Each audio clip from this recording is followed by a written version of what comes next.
Put down the chainsaw and listen to me. It's time to hear me rave about toys. Today I'm here to talk about Transformers Animated Wreck-Gar. Back in 2008, there was an episode of Transformers Animated called Garbage In, Garbage Out. And I don't want to count my chickens before they hatch, but I think this was and will continue to be the best episode to ever come out of Transformers. Not Transformers Animated, Transformers the 40-year franchise.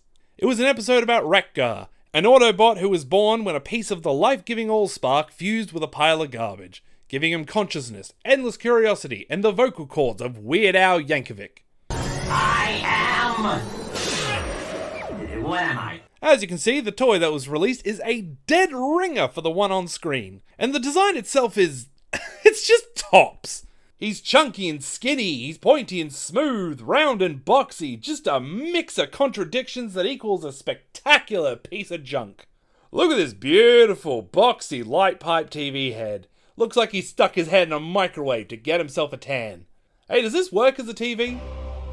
Wreck-Gar hits the streets of Detroit to find out what he is. He meets up with Angry Archer, a Robin Hood-themed criminal that used to design toys for Hasbro, who tricks our trash man into becoming a petty criminal. Around this time, he's given, in a clunky manner, his new name. Move it, you worthless rat! You walking pile of garbage! Perhaps we should just call you Wreck-Gar for short. Say that again? Speaking of clunky, his backpack is a bit of an eyesore and keeps Wreck-Gar from standing up straight. In the show, it's a place to keep his infinite supply of visual gags. In real life, it's used to store his limbs in vehicle mode, but I am getting ahead of myself. I sometimes use these pieces here as a makeshift stand just to keep him upright. I'm willing to forgive it because it's an integral part of his vehicle mode, which is one of my all-time favorites. What vehicle mode does he have? I'm pretty sure they mention it in the episode. In the show, there's a bit of chaos which ends with Wreck-Gar in possession of a mystery can dropped into his back. He then runs into Surrey Sundak, Bumblebee, and the extra cantankerous Ratchet. Upon seeing them, Wreck-Gar realizes he must be an Autobot.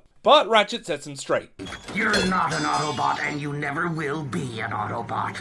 You're only good for one thing. Garbage! And thus, Wreck-Gar begins his new identity, a garbage truck that brings garbage to all. Now, if only transforming the bot was as smooth in real life as in the show, you're mostly just shoving all his limbs into his backpack. But once everything clicks into place, you'll have this gorgeous garbage truck. Boxy, colourful, and a vehicle choice that's never been repeated. Not now, Trashmaster. This might be one of the nicest alt modes in Animated. Smoother than Blur, bigger than Swindle, denser than Lugnut is the next character Wreck-Gar comes across in his journey of self-discovery. Misinterpreting what Ratchet said, he is easily persuaded into becoming a Decepticon and working for Megatron.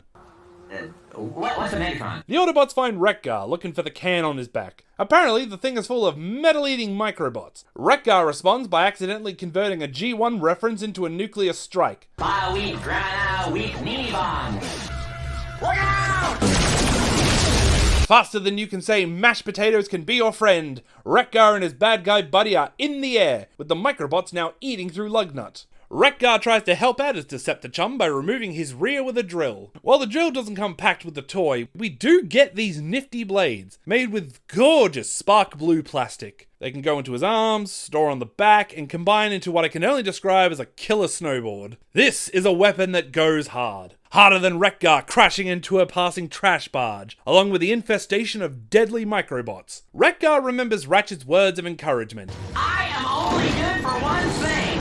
Garbage! And with that, Wreck-Gar heads right for Detroit with microbots strong enough to eat a Decepticon. Ratchet confronts Wreck-Gar on a boat. At this point, all of Ratchet's put-downs and insults have convinced the confused Wreck-Gar that he has to destroy the whole city. You wouldn't dare do something that stupid! Say the line! Wreck-Gar! I dare to be stupid! Yeah! Ratchet realizes there's only one option left. He apologizes for being the grumpiest grump to ever grimp a gramp. I take back every mean thing I ever said about you. Don't let others tell you what you are. You can be any bot you want to be. And without hesitation, Wreck-Gar knows what he wants to be. Wreck-Gar wants to be a hero. And so Wreck-Gar sucks up all the microbots into his backpack, saving the city. Sadly, before they make it to shore, Wreck-Gar is attacked from the inside by the microbots, and our hero falls into the river. Ratchet does what he can, but He's gone. And there you go. That's why I think you should watch Garbage In, Garbage Out. Or, collect this animated figure. Or, what was this video about? So about that ending, the city works out the garbage strike that I glossed over, Ratchet understands the meaning of Christmas or whatever, and despite what everyone thought, Wreck-Gar survived! Though he's buried at the bottom of the Detroit River. He waited for Ratchet to come save him. As time passed, he stopped waiting, and soon, he stopped thinking altogether. Nah, I'm kidding, he comes back in Season 3. He teams up with some Earthborn Transformers to fight Soundwave, Weird Al claims he gets a job in sanitation, and he might have died in the series finale. Nothing to worry about. Is Wreck-Gar gonna be okay? Don't know. So overall, I definitely think this toy is worth a few wooden nickels. I mean, sure, you could buy some sensible shoes and a Chevrolet, but I'm not gonna look a gift horse in the mouth. I'm sick of doing the lyrics. Good night, everybody! It took me so long to edit this, they went ahead and announced a new animated Wreck-Gar. Anyway, I hope you enjoyed this video that's not quite a toy review and not really a cartoon review, because all I do is sum up the plot. I am so bad at this. Whatever, I made something, that's what matters, isn't it? Remember to always make something. And as I always say on this channel, See you next time.